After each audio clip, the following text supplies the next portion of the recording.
આજે 5 સપ્ટેમ્બર એટલે શિક્ષક દિવસ છે. ત્યારે અમદાવાદ જિલ્લાના ધોરેલા તાલુકાની વાલિંડા પ્રાથમિક શાળાના શિક્ષક મિનેશકુમાર નાનાભાઈ વાળંદને ગુજરાત રાજ્ય સરકાર દ્વારા શ્રેષ્ઠ શિક્ષક એવોર્ડ આપવાની જાહેરાત કરવામાં આવી છે. દમદાર શિક્ષણ અને સમાજ સેવાના અનોખા સમન્વય સાથે મિનેશભાઈએ છેલ્લા 19 વર્ષથી એક જ શાળામાં સેવા આપીને શિક્ષણ ક્ષેત્રે એક અનોખી ઓળખ બનાવી છે. મિનેશભાઈ માત્ર ભણતર પૂરતું જ નહીં, પરંતુ વિદ્યાર્થીઓને વ્યક્તિગત કૌશલ્યો અને સર્જનાત્મકતા પર પણ વિશેષ ધ્યાન આપે છે. મિનેશભાઈ છેલ્લા 5 વર્ષથી વિદ્યાર્થીઓને એનજીઓ સૃષ્ટિ અને આઈઆઈએમ દ્વારા આયોજિત ચિલ્ડ્રન ક્રિએટિવિટી વર્કશોપમાં ભાગ લેવડાવે છે. અને આ પ્રયાસના ભાગરૂપે એક વિદ્યાર્થીનું રાષ્ટ્રપતિ દ્વારા સન્માન પણ કરાયું છે.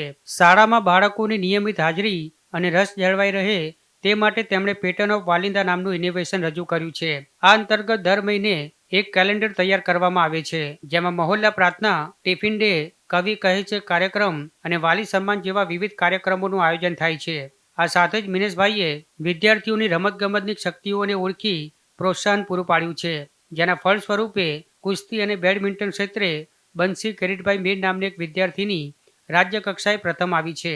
તો ધોરણ 8ના વિદ્યાર્થીઓને સેટ, એનએમએમએસ, જ્ઞાન સાધના અને પીએસસી જેવી સ્પર્ધાત્મક પરીક્ષાઓની તૈયારી કરાવી છે, જેના ફળ સ્વરૂપે છેલ્લા 3 વર્ષથી વિદ્યાર્થીઓ મેરિટમાં આવીને સરકારી શિષ્યવૃત્તિ અને રેસિડેન્શિયલ સ્કૂલમાં પ્રવેશ મેળવ્યો છે. એટલું જ નહીં, મિનેશભાઈ ધોરણ 1 થી 8ના ગુજરાતી પાઠ્યપુસ્તકોના લેખક, પરામર્શક અને સમીક્ષક તરીકે પણ સેવા આપી ચૂક્યા છે. આથી જ તેમની આ અસાધારણ સેવાઓ બદલ તેમને ગુજરાત ગૌરવ એવોર્ડ, શ્રેષ્ઠ ભાષા શિક્ષક એવોર્ડ અને શ્રેષ્ઠ આચાર્ય સન્માન સહિત અનેક પુરસ્કારો અને સન્માનો એનાયત થયા છે.